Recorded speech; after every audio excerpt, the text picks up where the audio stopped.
Bagaimana hukumnya pajak dalam Islam? Apakah negara Saudi sekarang ikut menerapkan hukum pajak dikarenakan mengikuti negara barat? Jika tidak ada pajak dalam negeri Islam diperoleh dari mana dana dalam menjalankan roda pemerintahan?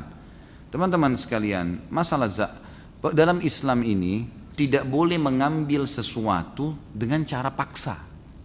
Nggak boleh, zalim namanya.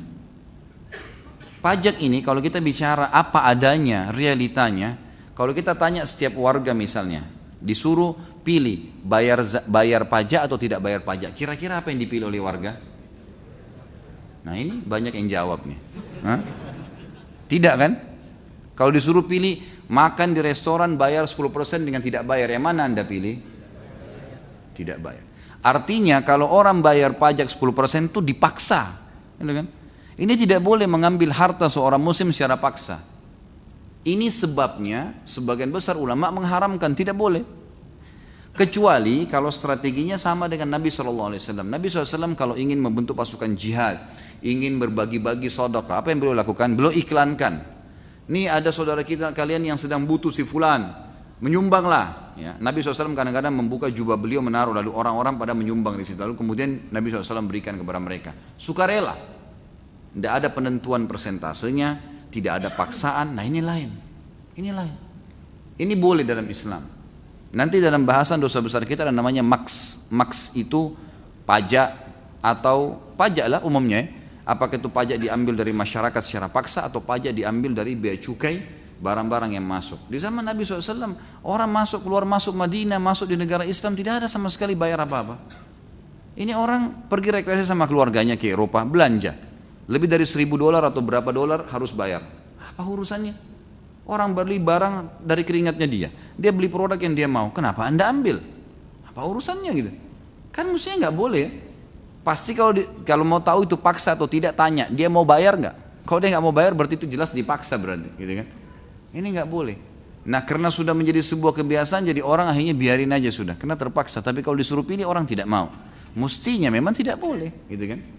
Kalau apakah Saudi menggunakan pajak? Setahu saya tidak ada pajak di sana, setahu saya, gitu kan?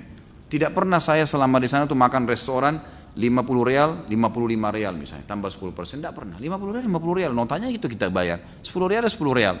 Belanja apapun, beli baju, beli apa semua tidak ada pajak sama sekali, gitu kan? Tidak ada pajak sama sekali. Itu yang saya tahu, Allah alam. Kalau dari mana pemerintah hidup kan banyak, dari zakat. Zakat harta boleh dikelola oleh pemerintah. Di zaman Nabi SAW, zaman Khulafaur Rasyidin, zakat masyarakat distor kepada pemerintah. Pemerintah lalu memberikan kepada orang yang tidak mampu, gitu kan? Perniagaan dimudahkan. Tidak ada peraturan-peraturan ketat kecuali yang melanggar agama. Dimudahkan. Ya, pada saat Abdurrahman ibn Auf membebaskan sebuah tanah di Madinah di zaman Nabi SAW, beliau bebaskan. Tanah itu padang pasir, gitu kan? Milik seseorang. Dan akhirnya dia mengatakan saya ingin bebaskan, kerjasama sama orang yang punya tanah, saya mau buat pasar nih. Kata dia baik silakan, kita bagi hasil. Dibuatlah sama Abdurrahman ibn Auf kotak-kotak dari tanah liat, seperti kalau kita sekarang kios-kios gitu.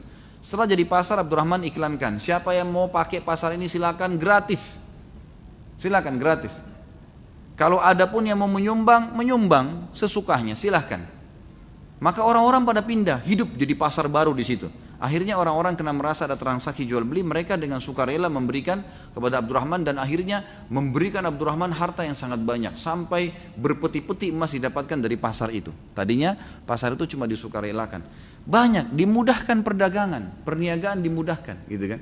Jadi masyarakat tuh hidup.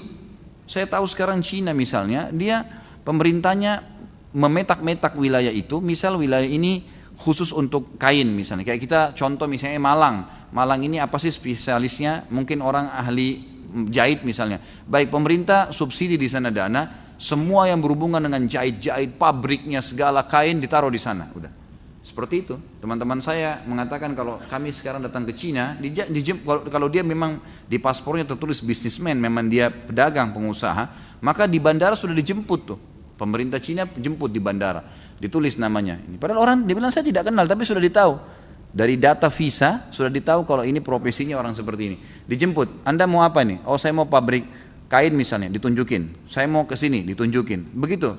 Jadi langsung dibawa dan akhirnya hidup suasana itu. Hidup suasana transaksi jual beli, akhirnya bisa menguasai dunia.